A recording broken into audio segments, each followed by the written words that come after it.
When it comes to building muscle, when it comes to strength training, the old advice, the stuff that you hear all the time, the consistent stuff makes the biggest difference. But if you've been doing this for a while and you want to trigger new muscle growth, there are some weird hacks. Some of them sound like they break the rules. We're going to talk about them today. We're talking about 8 of them, 8 hacks you can employ that'll get your body moving forward again to build new muscle. Let's go. These are fun. Yeah. Where did this come from? What were you doing? Well, were you doing one of them that made you do it? Or? No, a study. A study actually triggered this, and there was a conversation around why this study shows that it actually built a little bit more muscle. So by the way, a lot of these you'll actually see advanced lifters sometimes talk about, maybe even old school lifters. And many of them kind of sometimes run contrary to the advice that you'll hear us give sometimes, right? The consistent advice. Mm-hmm. And there is like the meat and potatoes, the things that you should probably follow most of the time. Then there's the disruptors. But yeah, these are disruptors. Now, sometimes people confuse breaking a plateau with like, or shocking the body with just beating the crap out of yourself. So it's like, oh, I'm plateaued. Let me just go hammer myself super hard to move things in the right direction. That's not really how it works.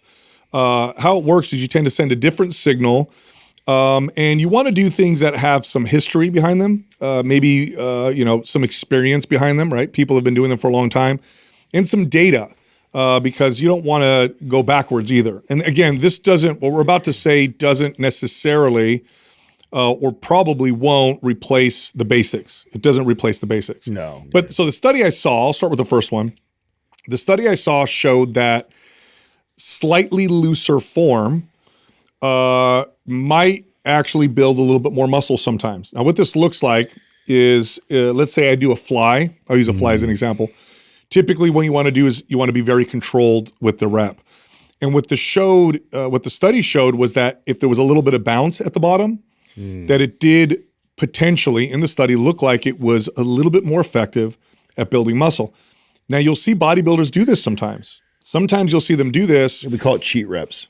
You refer to cheat reps. Yes. Some people will say, oh, it's just so you can lift more weight. It's your ego. That's probably true sometimes.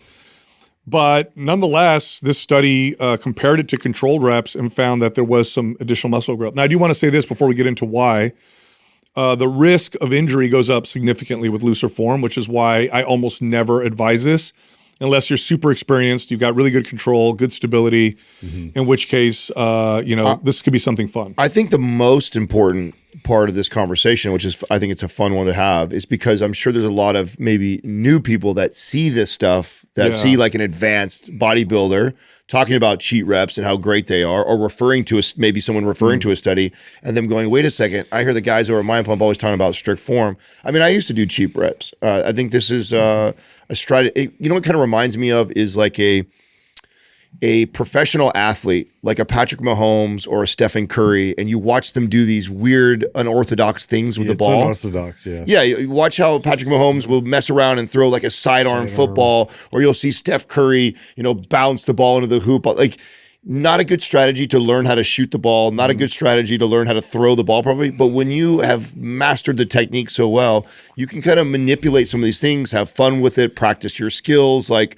I kind of think of it the same way with teaching somebody about lifting. It's like, I would never do this with a new client. Yeah. But if you're an advanced lifter, you have incredible control, you have good range of motion. You know your limits. Yeah, you know your limits.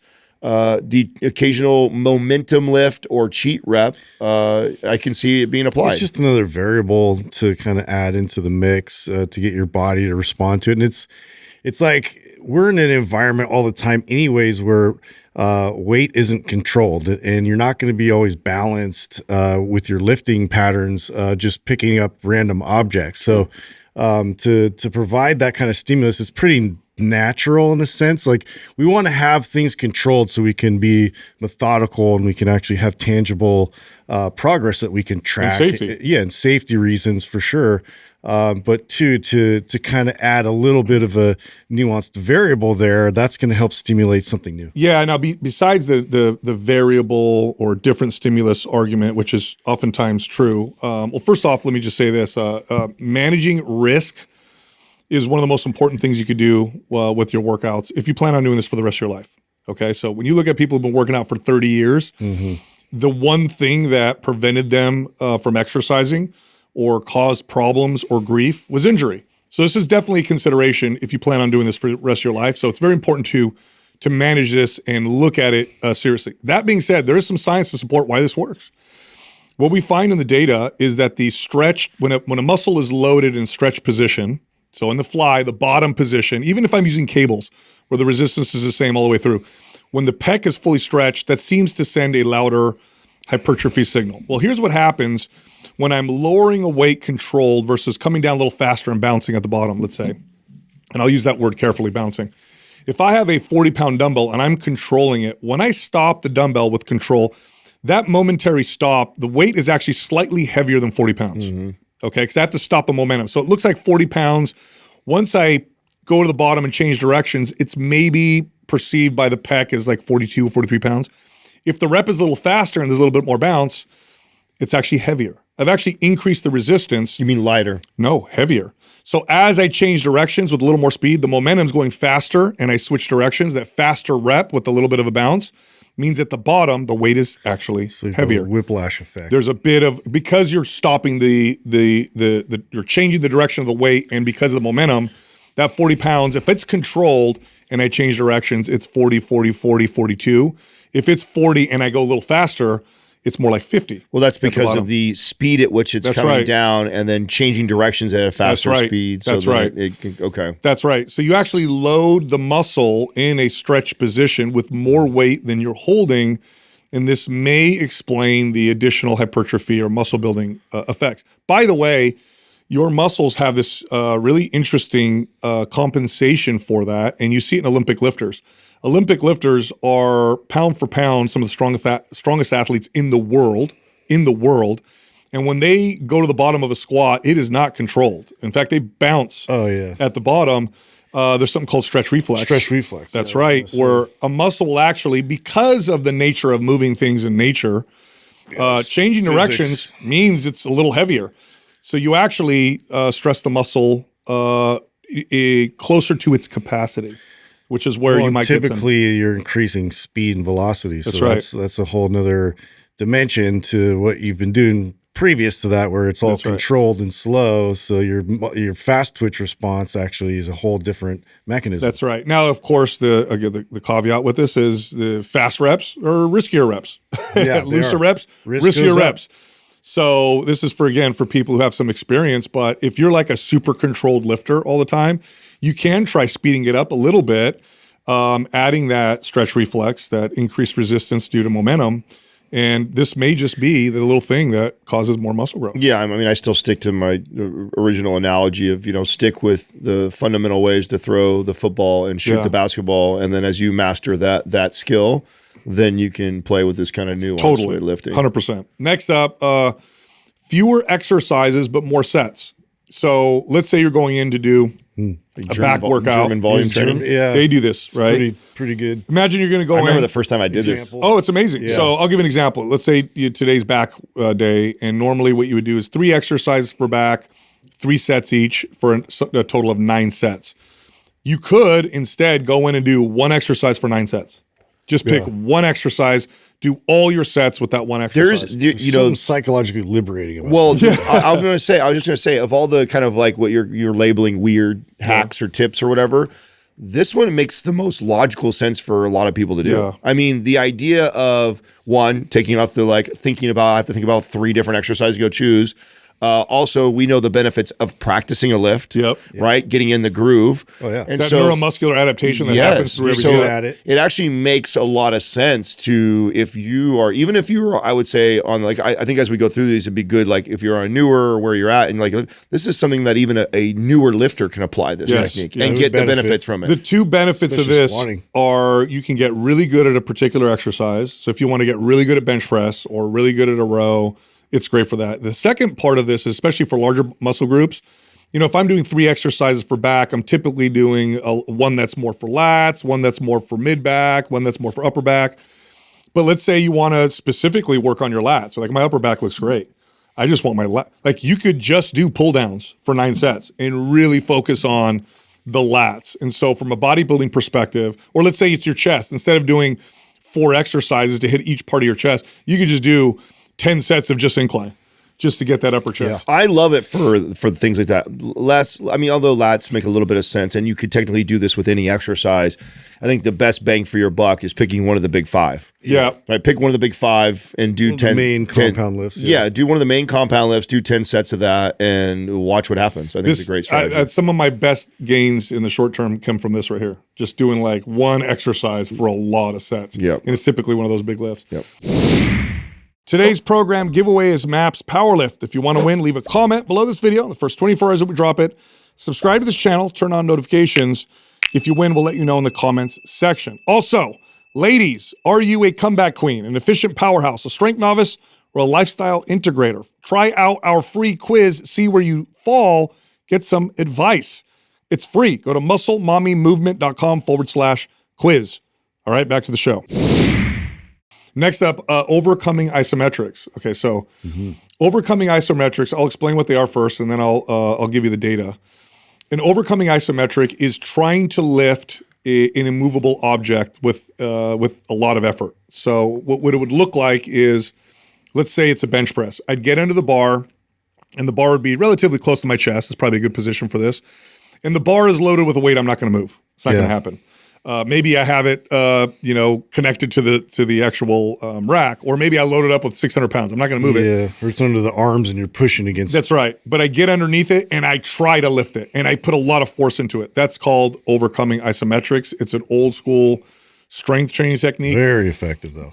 It activates more muscle fibers than any other form of strength training. Because you're not moving the weight, but you're trying to, what your body does is it recruits more and more and more and more muscle fibers because it's not doing anything. Yeah. Here's what a 6-week study showed. 5% strength gains week over week. That's crazy. Okay. Week over week. Week over week. 1.69% hypertrophy week over week. That's crazy. Yeah. That is crazy. The downside is that you just don't feel like you did anything. it's that great. That's right. Yeah, like, what am I doing here? That's right. Now, the caveat to this is it's boring, or it can be boring for some people. And then I like results fall off. So effective. very though. quickly. Like you're looking at these gains to last maybe between 4 to 7 weeks. And then after that, it's not going to give you much. Here's another plus side. This strengthens your tendons like crazy. Yeah, and the risk is very low. I was going to say another plus side is that this is another beginner thing. Yeah. You could have somebody who is relatively new to lifting incorporate this, and because the risk is so low and there's such a high return, this is another great one that, again, would even do with a beginner. Yeah, so if you're like advanced, I challenge you to do, 4 weeks of just this. Yeah. Squat, a row or a deadlift, a chest press, an overhead press. And you do this and you drive for like 10 seconds. Make sure you rest. breathe. Yeah. Yeah. A lot of people hold their breath and pass out. Yeah. Bruce Lee used to like to do this kind of training. He was really, renowned for his strength to size. But 5% strength. And what'll happen is after you do this for 4 weeks, go back to your normal lifting and then watch what happens. And the position you choose, because some people are like, where do I put the bar? Yeah. Pick the place Sticking that you're point. weakest. Yeah. Is where I would say. Yeah. And the thing is, because to your earlier point, people don't realize, like, if you're not moving, you're still trying to recruit. Yeah. It just maximizes that recruitment process. Yes. You take that now to, an actual lift, and you feel that difference. Oh, yeah. And now it's not devoid of its risk. Your form needs to be perfect, because I don't want to say that. Fries your central nervous system. Some people will try this and then start tweaking their body trying to move the bar. No. Your form needs to be perfect as you're driving the bar. But yeah, 5% strength gains over 6 weeks is insane. The next one, we've talked about this before. It's the all-day workout. What does this look like? It looks like 3 to 5 sets in the morning. You wait 2 hours, go eat some food, hang out, come back, do another 3 to 5 sets. You go eat some more food, wait another couple hours, do it again. You can repeat this 5 or 6 times throughout the day.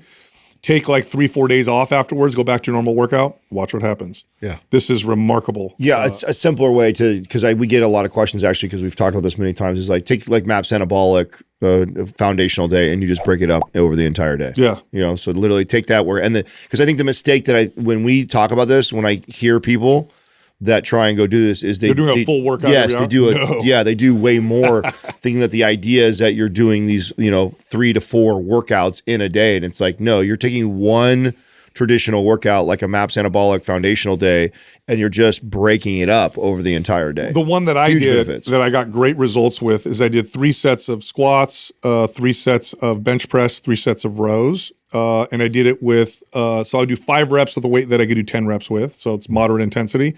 And I would do it at 9 a.m., 11 a.m., 1 p.m., 3 p.m., and 5 p.m. And in between I would eat. And man. So I haven't done it. That's the way I want to do it now that you've discussed this a couple times, because the way I always did it is actually kind of like what it would look like if you took the 2 or 3 workouts of MAPS 15 spread out through the day. Yeah. So I would just pick 1 or 2 exercises. That's it. I would do it for 10, 15 minutes, and then I would do 1 or 2 exercises.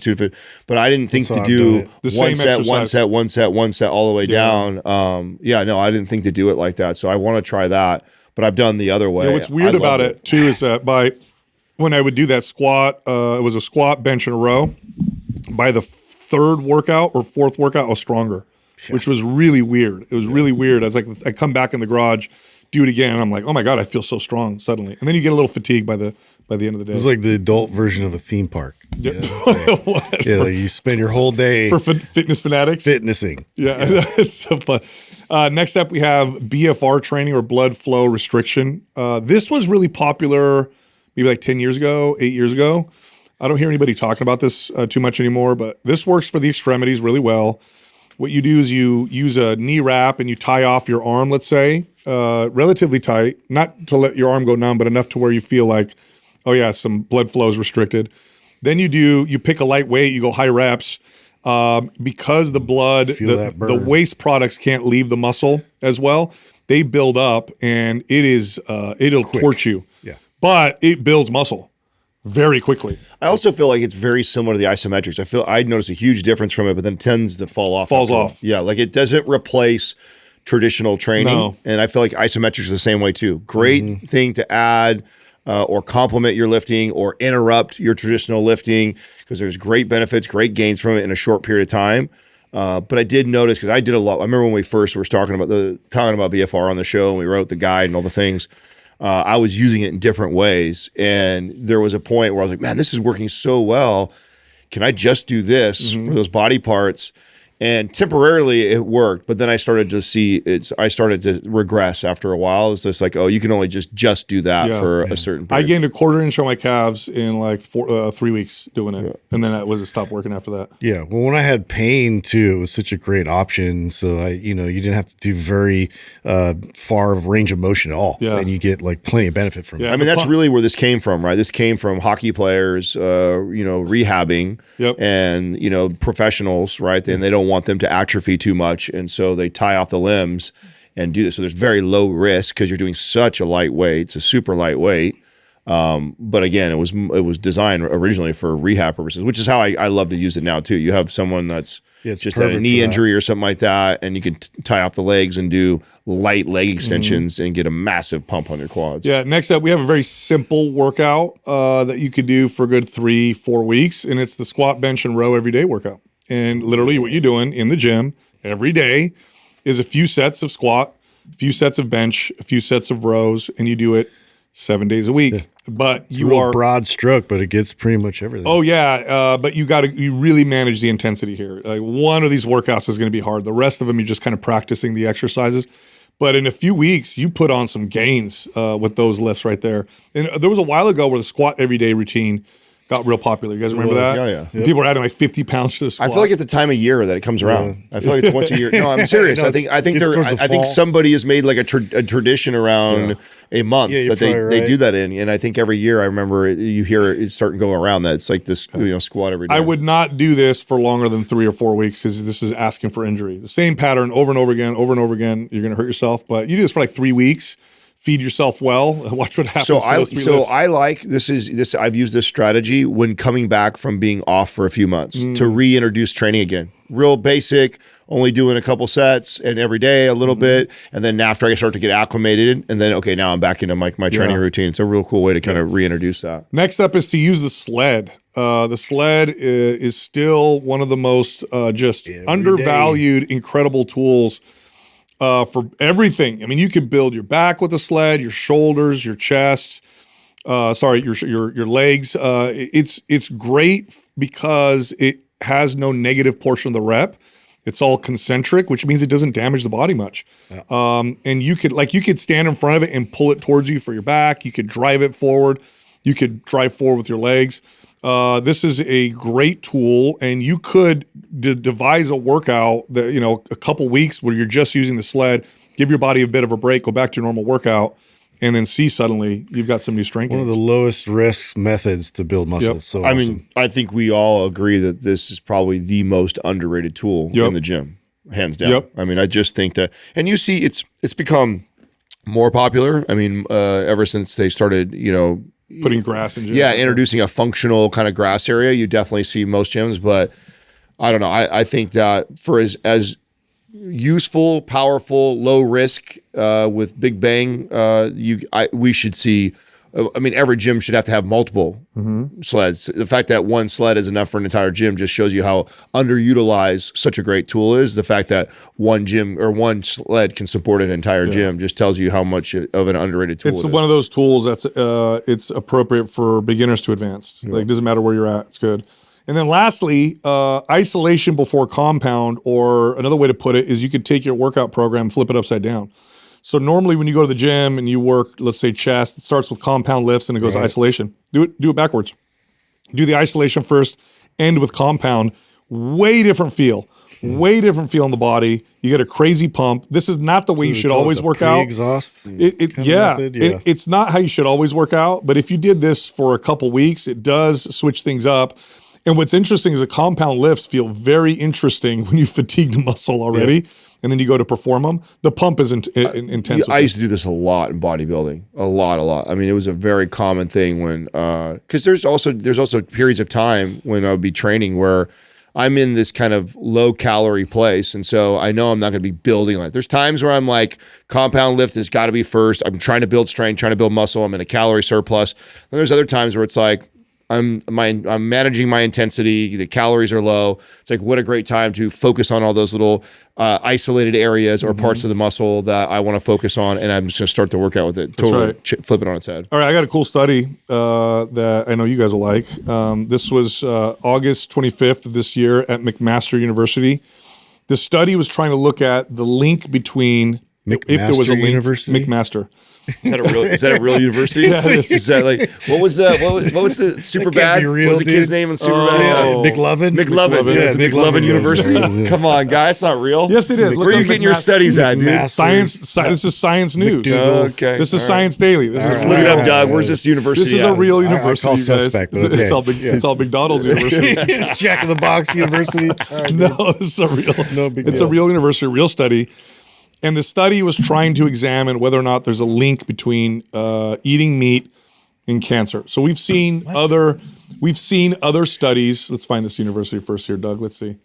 Wow, look at that. It's up in Canada. Wow, it's a real university, it's guys. not real, then. All right, then. It's a real website, that's for sure.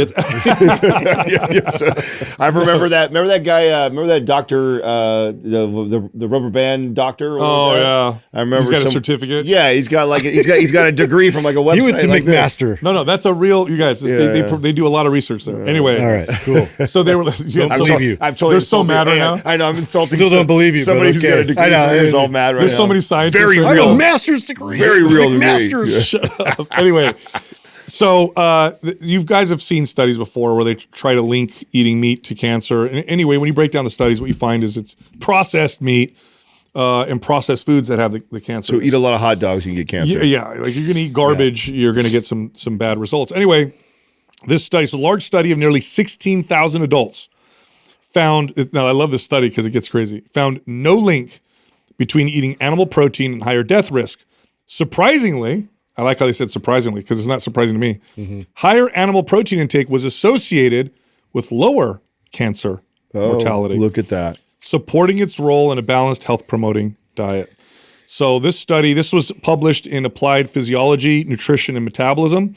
They analyzed data from 16,000 adults aged 19 and older using the National Health and Nutrition Examination Survey. Again, there's no increased risk. In fact, it looks like there may be a slight protective effect from eating. That vegan pay is going to be What's that one you angry got at from us again. UCSF right there, Doug? You just pulled up.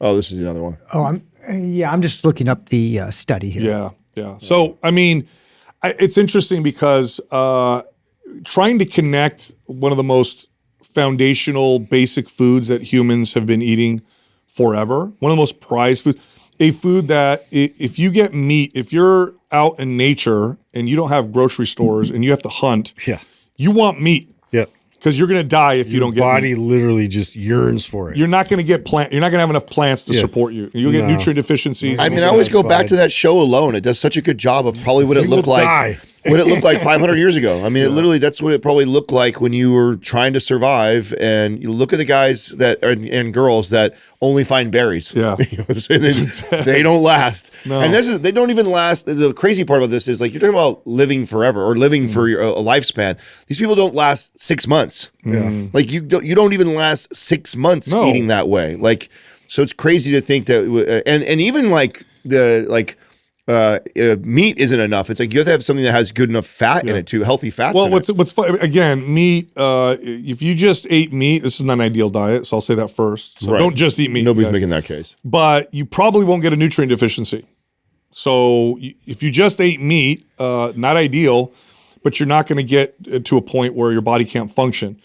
You can't do that with a single plant. You cannot. In fact, you would need a plethora of plants. You would need a grocery store that provided you with all these plants that you would never find naturally to even come close to a diet that doesn't create a nutrient deficiency. And even then, nutrient deficiencies are quite high.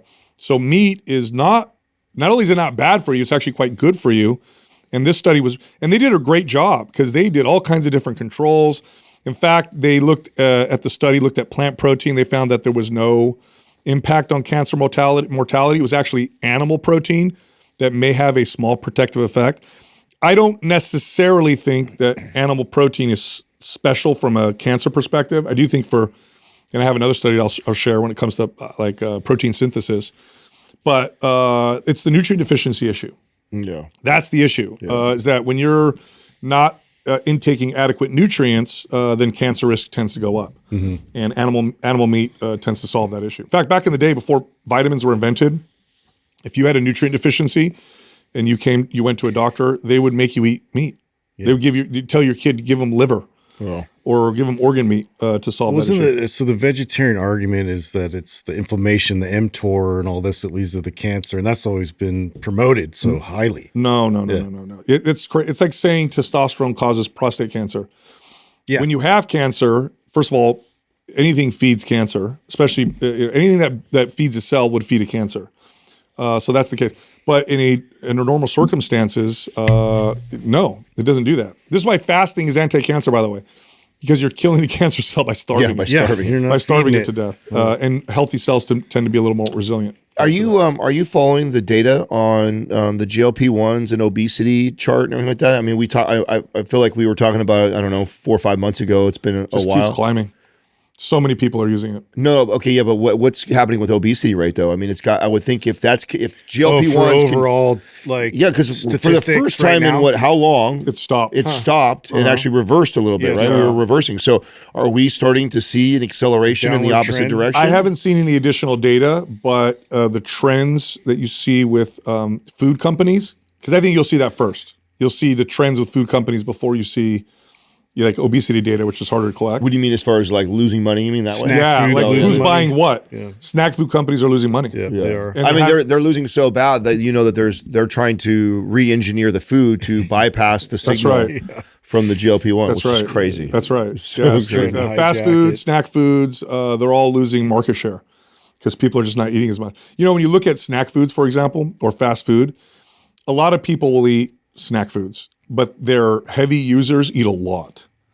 So you look at your consumer base, you have all your consumers, and then you have a segment of your consumers that buy the most. Yeah, it's like 80-20. So it's not that Americans are eating less snack foods generally. It's that the heavy users are eating way less because they're on GLP-1s. God, is that really what it is? Profits, yes. What be interesting to see what the percentage of that is, like of how many the heavy users are of the total market share. I know. Like, is it like a really like a small, I like don't- five? Like, is it I like mean, my roommate with all his wrappers everywhere, it was very revealing.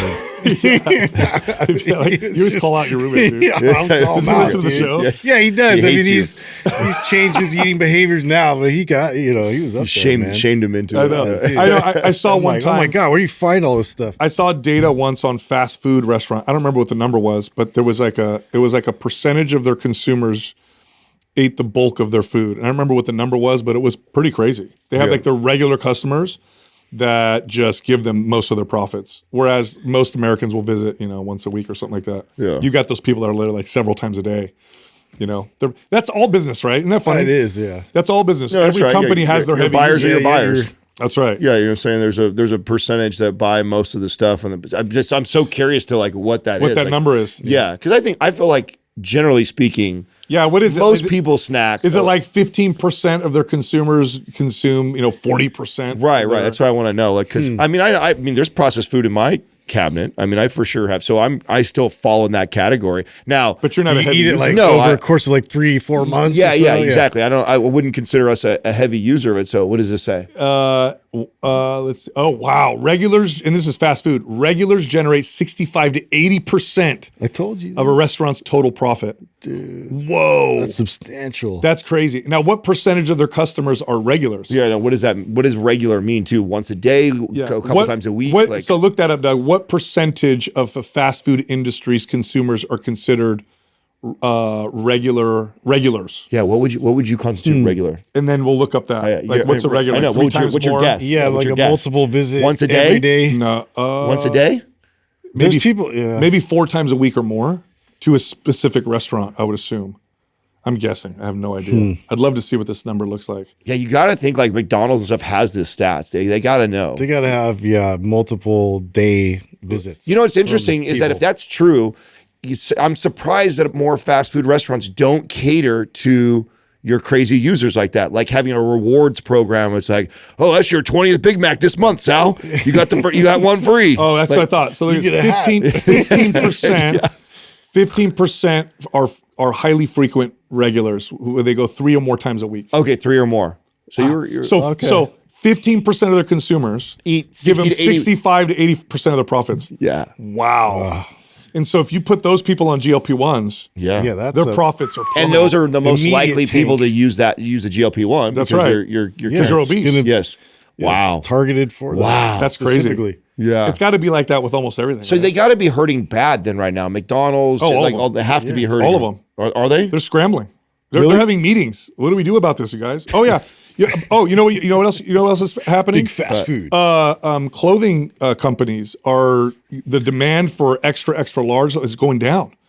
Really? Yes, they're having to put more money towards smaller sizes because people are Interesting. shrinking. Yeah. Isn't that crazy? Yeah. I want to see the chart. Because it's been a while since we talked. We were talking a lot about this, like just like 6-7 months ago, Yeah. like that, and we haven't talked a lot. I'm just curious. This is cold. Like, listen, I mean, we're now on to the, what is it? Ratatouille? How do I say it? Ratatouille. Yeah, Ratatouille. you know, Why do they Ratatouille. name it so? I know it's So called they make people Ratatouille. like us sound stupid? That is now. So we're now on to Ratatouille. that, which is what do you That's call that? that's a GLP-3. GLP-3. Yeah, it acts on three receptors, agonists. and now they're about to release, or they're researching oral ones that are just as effective. That's going to crush, because right now you yeah. have to inject them, Yeah. and it's an Yeah. insulin needle, not a big deal, but a lot of people are scared of injecting. That's You still give someone a deterrent. pill, Yeah, oh, pills like no deterrent. you guys, 80% of everybody's going to be taking. That's around the corner. Yep. Yeah, that's right. This around is the corner. culture shifting. That's what we speculated early on. This is like one of those moments where we look back in time, and you will see like, oh yeah, this is like when the birth control was invented, changed culture. Like this is going to shift culture. I mean, and you still see a lot of the fear mongering with it as well. Like, Yep. where, it's like leading to blindness and all these kinds of things. super Lots of tiny fear mongering. percent. Yeah, everything has its risk, but they're actually remarkably safe. Yeah, when you overdose and overuse and Remarkably safe when you compare, especially when you compare it to the benefits that these people are getting with weight loss. But again, you got to lift weights and make sure your protein intake. Otherwise, you're going to lose a ton of muscle on them. But I don't know. you got to use it right. Back to the meat one. I have a study on ground beef versus soy for muscle protein synthesis. So, and they compared, both proteins, and what they found was that 100% ground beef, you would need to eat twice as much soy protein to achieve the same results when it comes to muscle protein synthesis. Wow. Yeah. Interesting. So that's because, animal protein is more bioavailable, better amino acid.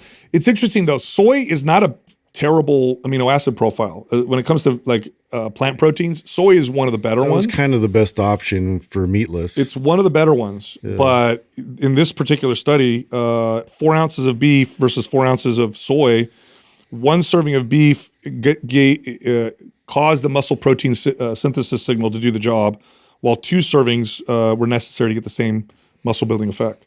That's kind of fast. So in other words, like if I was eating soybean burger patties, for example, I'd have to eat twice the patties. Yes, just to get the same result. Now, here's why this is crazy. If you're eating a purely vegan diet, it's hard to get enough protein anyway. When it comes to maybe not essential protein, but what's considered ideal, right? For muscle building, performance, all that stuff. It's hard. You have to use supplements. Try doing it with whole natural vegetable sources. Good luck. But even if you do add the supplements and do all that stuff, you have to take in more calories worth of protein to achieve the same effect. So, it's harder. Now you're struggling with getting too many calories because you're eating twice as much to get the same effect. Wow. So animal protein is superior. Shout out to Butcher Box. Butcher Box. Hey, speaking of Butcher Box, we were barbecuing yesterday for the Labor Day weekend, and my brother-in-law was the one grilling on my grill, and I was complimenting the meat. I was like, "What did you season this with?" And he's like, "It's your seasoning." And I'm like, "What are you talking about?"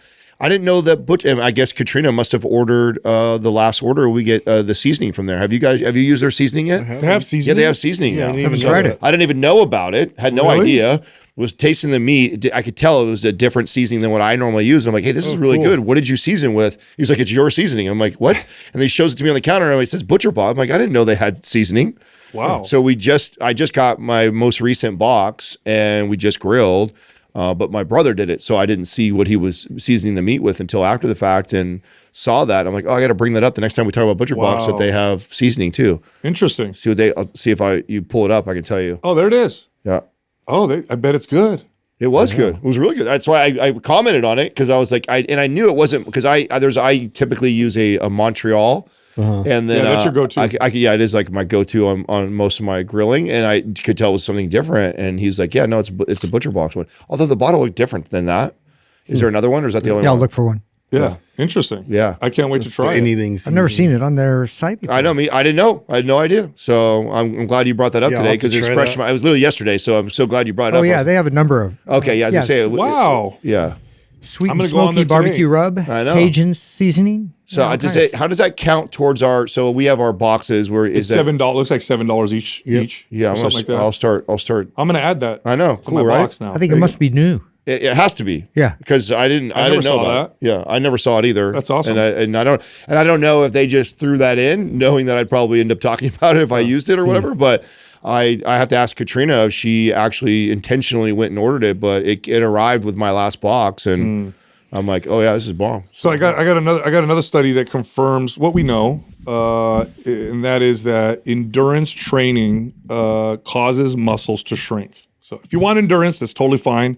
If you're trying to build muscle, endurance training counters that signal. And there's a few reasons why, but one of them, and this is what the study shows, I'll read the title of it: diffusion and physical constraints limit oxidative capacity, capillary supply, and size of muscle fibers in mice and humans when it comes to endurance training. So essentially what's happening is there is a trade-off between size and endurance. And part of the reason of this is, if you look at a cell, the larger a cell gets, the ratio of surface area to total volume starts to become disadvantageous to deliver, or to improve its oxidative capacity. In other words, a small cell going from the outside to the inside of the cell is much easier if you're trying to deliver, because endurance exercise is it's energy. It's a lot of energy. Very energy demanding. Big muscles just aren't as good for endurance. Period. End of story. So if you're sending a signal for endurance, one of the ways your body improves its ability with endurance, because it's an adaptation signal, is by shrinking muscle. So you can feed your body all you want. You can do strength training. The signal says we can't have these muscles be so big. if you want to have lots of endurance. How would you define for the average listener what endurance training looks like as far as like, how long is it? Is it a minute? Your heart rate goes into the cardio threshold? Is it a 20, 30, beyond an hour? Like, how would you describe that to someone who's like, because what I don't want to do is also deter somebody who is, doing, running a little mile and trying to get in good cardiovascular shape to go, oh my God, my muscles are going to shake. And look, cardiovascular endurance and capacity is good. Like you need it. Like you don't want to just be this muscular person with no endurance. But when this argument comes up, like it's a fact. And sometimes people argue with it. No, you could train both and that's not true.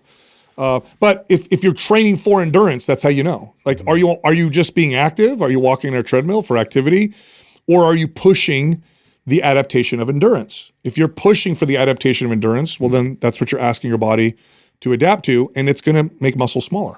Just how it works. Yeah. And I think most importantly to understand that when you have very specific goals, because how many times do we get somebody who's just like, I know I want to build muscle, but then they also want to do that. And it's just like, we'd be far better off focusing on building the muscle and then going that route. That's right. Or just focusing on the endurance and then deciding after we're done with that. By the way, the best approach to what you just said, Adam, for people, it's funny, I'm going through this with my daughter right now because she's off season. She's going to start soccer in a couple months or a few months. And she's like, okay, can I do because I gave her a workout. I told you guys this, right? I gave her a workout, which by the way, it's so funny. She came, she's with me now this week because she was with her mom last week.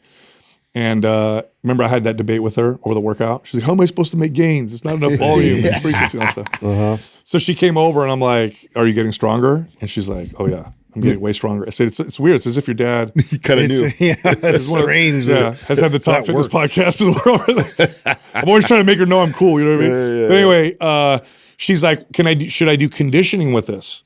And I said, no. The best way to train for this is separate them. So build muscle and strength, and then you go through a block of endurance. Yep. If you do it all at once, it's not as effective. It's just competing signals. In fact, there was a study that showed that 1 week of strength and muscle building, 1 week of endurance, 1 week of strength and endurance, strength, alternating like that was better than combining them all in the week. You actually got better both. Of each. You got better. You got more of each by alternating than you did by doing them all at the same time. Yeah. So just for people who are, do you think that you think the way Rock lost all that weight and muscle was just purely doing endurance or what? He dropped like 60 pounds. Did he explain that? Like what he?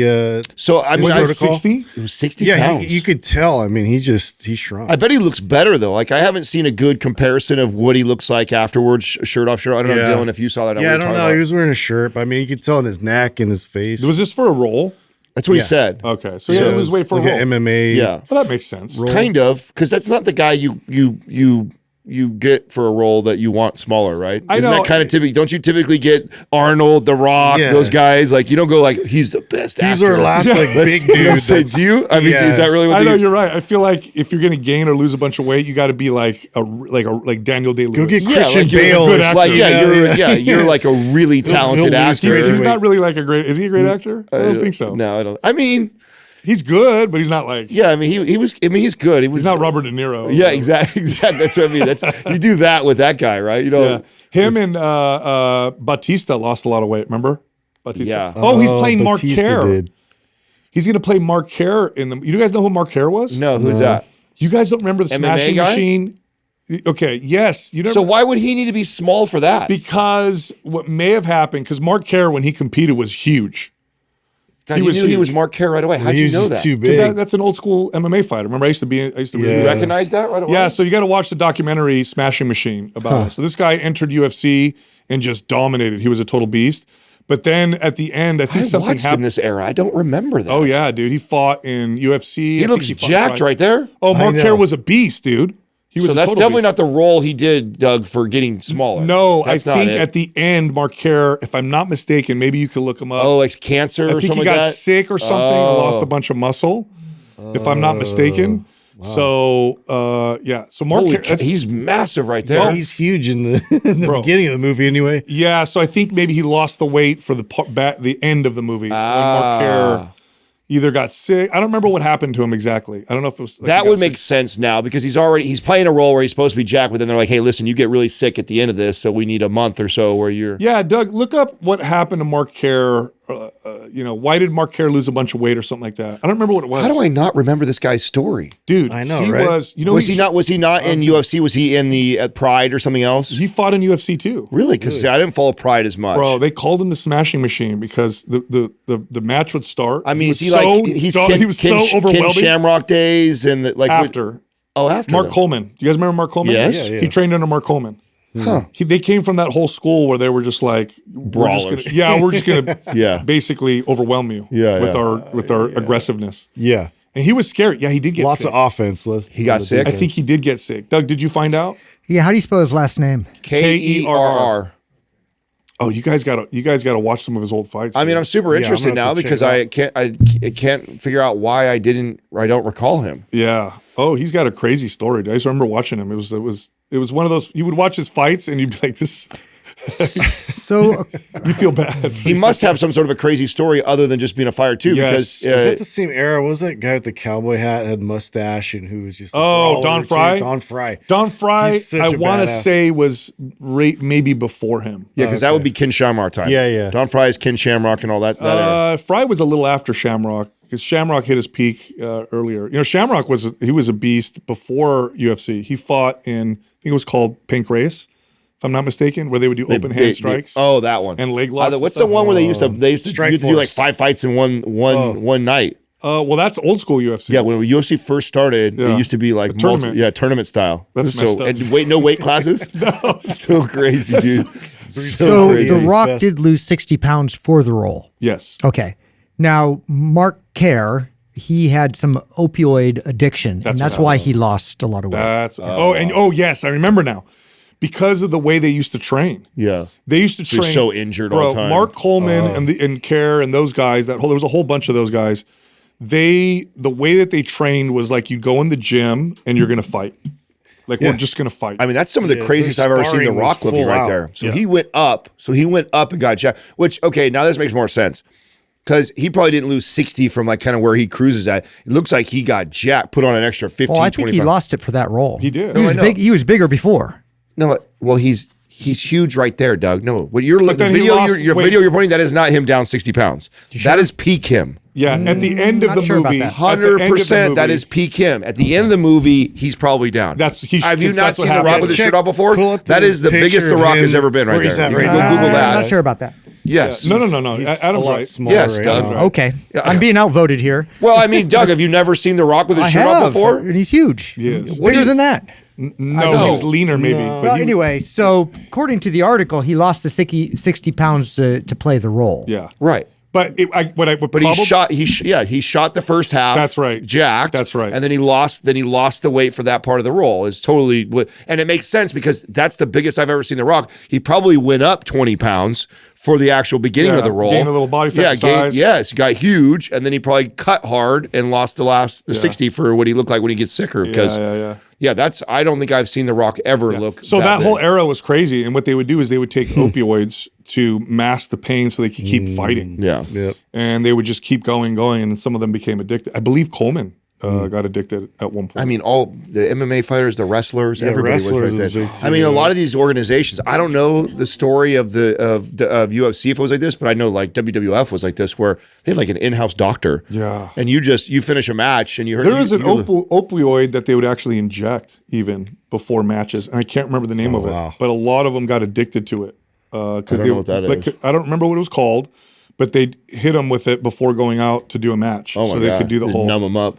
You know what a crazy position to be in, right? Because I would have, if I were a pro wrestler, I would have fallen for that. I would have too. We all would Because have. you're in I there- feel like you're a liar if you say you would. Especially if your passion. I would is have that. not said no. Don't do that. I would have been like, I'm going to go out. I'm making all this money. I got my fans. I'm going to go perform.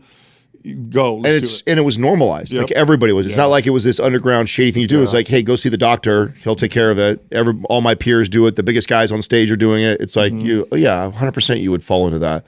That especially a young version, a young 20-something me. Oh, God. Pursuing your dream to be this superstar. Like, oh, of course, I think that would Crazy. happen. All right, I got a study on ashwagandha that I wanted to bring up. So ashwagandha, I looked up a meta-analysis and some other studies. Really, really effective for anxiety and stress, and it does lower cortisol. It does lower because of the lowered anxiety and stress on the body. This is again a meta-analysis. I'll read to you guys the results. There were 15 studies that they used with a combined sample size of 873 people. Ashwagandha supplementation significantly reduced anxiety compared to placebo and lowered cortisol as well, significantly. It is a very effective. Now, it is not a permanent solution. But I think with a stress protocol, let's say you're overtrained and you're trying to okay, I'm trying to back out of this. Organifi's green juice has a nice dose of ashwagandha. Yeah. That would be a great thing to add to your repertoire for lowering overall stress hormones. Is that in the immediate short term? Like it doesn't have long term. Like let's say I was taking ashwagandha consistently for 2 or 3 weeks and then I didn't. The benefits stop right then and there, or do they actually still carry on? No, these studies are typically 8 to 12 weeks long, and you'll start to see the effects within the first 1 or 2 weeks. Now, for athletes, ashwagandha, people gain muscle and strength on it precisely because it reduces the stress and athletes oftentimes are redlining. Well, yeah, that's the thing because they're overtraining half the time because they have to keep the movement going. But that was part of my stack too when you were trying to help me with my testosterone. My testosterone level too. So it has benefits to that also. Yes, it'll raise testosterone with men who have low testosterone. Right. So the green juice from Organifi is great because it has an efficacious dose of ashwagandha, plus it has all the other micronutrients from greens in there. Get all your veggie nutrients as well. So I mean, it's a great supplement for people trying to manage their stress for sure. Yeah. Your water, the one that you shower with, probably has chlorine, and that can alter the microbiome on your skin. It's not a good thing. An altered microbiome can cause dryness, acne, skin problems, or just poor skin health. Anyway, there's a company called Jolie that has shower heads that filter all that out. You put it on, and now you have filtered water that you can wash yourself with. Go to jolieskinco.com. That's JOLIESKINCO.com/Mind Pump. You could try it out for free with free shipping. And if you don't like it, you could return it. Here comes the show. First question is from G. Gingerich 1077. How does a person with a full-time desk job and a family find time to get the appropriate amount of weights in for strength each week, the appropriate amount of movement each day, the appropriate amount of cardio and HIIT cardio each week? Okay, first of all, you can't do everything. So just relax with the appropriate amount of everything.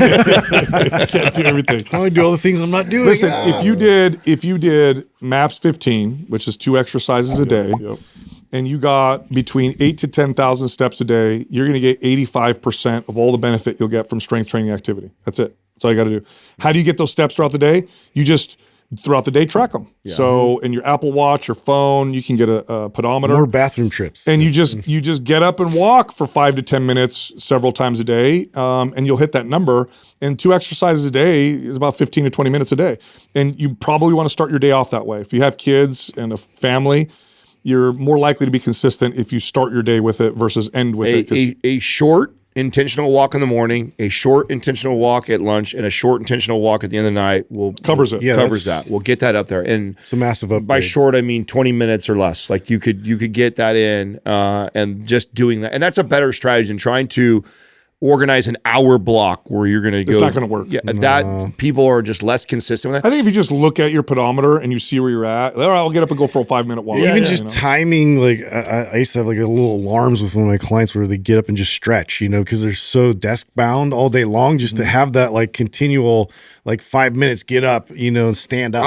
I also found just helping my clients become aware of the opportunities that are naturally presented to you to just walk more. In other words, we all go to a store or go something like that. It's like, hey, intentionally park. Totally. It makes a difference. Far away. That's like, it. Take the stairs. There's 2 floors you got to go up. I could take the elevator, or you know what? Maybe I'm going to walk up the stairs. There's a bathroom on this floor. There's a bathroom on the second floor. Or like, lunch. I could have a DoorDash to me, or I could walk up the road where it's a mile away or half a mile away to go get it's like, there's a lot of things that are naturally presented to us that we've chosen the convenient, understandably route. You don't have to be in a gym. Yeah, where exactly. If you just start to go, oh, you know what, I'm going to do that thing today. Like, and by the way, this goes even to someone who, I consider all of us fitness people, right? Like, I still think about this type of stuff when it comes to like, a day where I know, oh, Saturday, I don't move a lot. It's like, oh, I'm going to intentionally go do chores around the house right now to get my activity. Now you're doing two things. Yeah. So I think of it like that. It's like, oh, you know what? I need to move. I haven't been moving all day. You know what? I've been meaning to go clean out that damn garage. I haven't done that in a while. I'm going to go do that. And let me add this, because if you're at work, you're at your desk, you may think you're taking time away from being productive. The data shows that breaking up your day with small walks improves productivity. Way more focused. In fact, we have a ritual here that we only started maybe a couple years ago at most, where we go for a walk in the middle of the day. The reason why we do it is not to get the steps. That was initially why we do it. I know why we keep doing it. It actually makes us better on the show. Yeah. We do it because we're better on the podcast. It improves productivity. So taking 20 minutes out of the day makes us better at our job. So, I just want to say that because sometimes people are afraid that, I got to work. I got to stay at my desk. Yeah. Next question is from Kaylin Mateus. If I'm not hungry at the end of the day, but I haven't hit my caloric or protein goals for the day, should I still eat? This is where your bone broth protein, I think, is so good. Yeah. This here, because it's so light. Sneaky. You could put 3 scoops of that in there and pound that with water. And so it's super light. And so if you don't have an appetite at the end of the night, but you're consistently under your protein, I think the Paleo Valley bone broth is the go-to move. Yeah. Shake it up on some ice or almond milk and drink that. And by the way, a lot of this depends on who I'm talking to. Like if your calories are really low, then we're going to have to try to figure out how to get more calories. If your calories are okay and you're not hungry, it's not that big of a deal. The other thing too is sometimes this is a appetite issue, and you may be overtrained. You may have too much stress. Oftentimes, if I had clients like this, which was less common than the client that overeats, right? But I would have clients like this relatively regularly. Changing the strength training to something that gets them stronger spikes the appetite. They would have the appetite to be able to eat the food. So it depends on who I'm talking to for sure. Next question is from Delane Elizabeth. What is your best advice for a former college athlete who is finding out that lifting after college is hard when the last 4 years were filled with team lifts written by coaches? I love lifting and how great it makes me feel, but I've struggled with gym consistency after graduating from college and have gained some weight that I'd like to get rid of. Okay, this is ex-athletes can be very challenging. This is like my story right It's here. very challenging because especially if you're a college athlete, that's high level, right? If you're a college athlete, you probably lived a nice portion of your insulated life environment too. in a competitive environment. Your drivers are different. Your tolerance for intensity is different. And that suddenly changes and you don't know how to get yourself to the gym. I don't have a game. I don't have this competition. I don't have my team. So it really does take some work. And I would say this, buy yourself a well-written program or hire a trainer and start there. Yep. Don't just go to the gym to try and figure it out.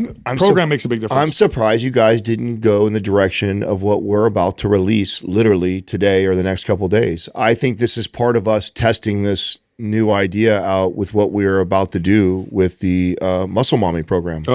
Is we are building a community around it of taking people through the program with that accountability and kind of community piece to go with it. So if you're somebody that really likes that, you thrive in that, and it's also you're getting coaching from us, right? Our team. And so it's going to feel like you're getting training, but for like a fraction of what it would normally cost if you had a personal trainer. So I think something like that is perfect for them. What's the website for the quiz right now? musclemommymovement.com/quiz. And that's a free quiz. And you can see where you fit and you'll get some free advice. And then if you want to be in part of a community that helps you stay consistent, it's going to be awesome. Next question is from Jana B. How do you decide whether to keep fitness as a hobby or turn it into a career? Yeah, good question. If you're asking this question, you probably already love fitness. Okay, so you already love fitness. How do you know if you want to make it a career? You also have to love people just as much. If you really love fitness, but you're like, people are cool, but I don't want to be with somebody who's different all the time. What a great point, Sal. That's a great question to ask yourself, because that's the deciding factor. That right is. there. I know a lot of people that love fitness and they love training themselves and they love all the things, but they're like not people. Troubleshooting for other they're people. Not people, and they don't. It's a whole other thing.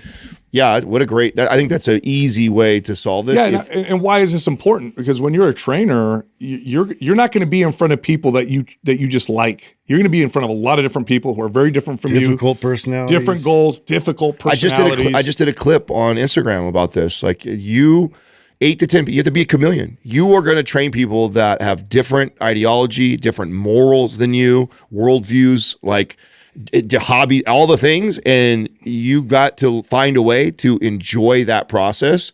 And if you can't see yourself enjoying those conversations with people who don't see eye to eye you, or that you wouldn't find yourself hanging out with outside of training, that doesn't seem interesting to you, or you don't like that challenge, it ain't for you. No, I find people fascinating. I do. All people fascinating. So when I would train people, I was always so interested in the person and what they did and what made them tick. And okay, this person's abrasive. That's interesting. It didn't make me angry. Yeah. It was more like let's see if I can get this person to open up. This technique. Yeah. And I just loved people, and that's what made the job so enjoyable. It wasn't the fitness that made it enjoyable. The fitness was, look, you better love fitness if you get into the fitness industry. Yeah. That's a no-brainer. Well, that's, I used to tell people career paths, like I just talked about this the other day, is, what do you find yourself reading at night? What do you find yourself when you're not being paid? And if this person is that would, based off that advice, it would be, oh, you should be a personal trainer. But such a good point that maybe you're doing all those things because you're really into it as a hobby, but then you think, oh yeah, I don't see myself holding conversations with someone with different political views than me. I don't see me putting up with personalities like that. And so you could definitely have this as kind of a hobby, but not like that side of it. And you have to be very hard to offend. You have to. Yeah. I love this story. I had you gotta have thick skin. Oh God! I remember I trained this. I'll never forget. I trained this general surgeon. He was this old school doctor, and I remember we was like one of our first sessions. Might have been like the 5th workout, and he was warming up, and he was super. Right out the gate, he was abrasive and kind of like very cynical. Yeah, right? yeah. And he was warming up, and we were talking about. I was asking him questions. He's a general surgeon. I was asking him questions about medications, and he's like, and I knew he was on a statin because you have to fill out the form on what you're taking or whatever. And I'm like, have you ever considered taking CoQ10? And he looks at me. He's like, what is that? Some like magic herb or something like that? And he kind of gives like a snarky, scoffs at me, and he like keeps going. And I remember it didn't make me upset. I remember kind of laughing inside, like this guy's hilarious, right? Yeah. So anyway, we kept working out, and I'd tell him jokes and warm him up. And I remember he came in. I don't know, 4 workouts later. He's like, well, and I remember he didn't want to look at me in the face either because it's just his personality. I asked my buddy who's a cardiologist about that thing you said. He goes, you were right. I should probably start taking it. And after that, he warmed up to me. And we became such good friends, but. You have to be that kind of person because you're going to be... Yeah, you can't be offended by that. Yeah, if you're like this young liberal college student, you're going to get the old conservative dude who's going to talk about how much he loves Trump. Like, you better be okay. He's going to wear a MAGA hat to work out. Yeah. You have to. And vice versa. So it doesn't matter. Because you're there to help them with fitness. You're not there to agree with everything. Yeah. So if that's not you, my don't do it. My favorite clients were the clients that I didn't have things in common with. Exactly. Because it was what a great way to challenge my own beliefs, to learn the other side. Like I'm forced to. I'm working anyways, and so you have to really embrace that and be into that if you're going to be good at it. 100%. All right, I know you liked that episode. If you did, check this one out. One of the keys to fat loss is protein. It's true. If you're not eating a high protein diet, you're not going to burn as much body fat as you can. So in today's episode, we're going to talk about the smartest ways to use protein for fat burn and to build muscle. You got to watch this. I wish I understood this earlier in my career. I think it was probably almost 10 years in when I started to just focus on this with clients. I knew it was important, but I don't know how important. Yeah, I knew it was important, but I also didn't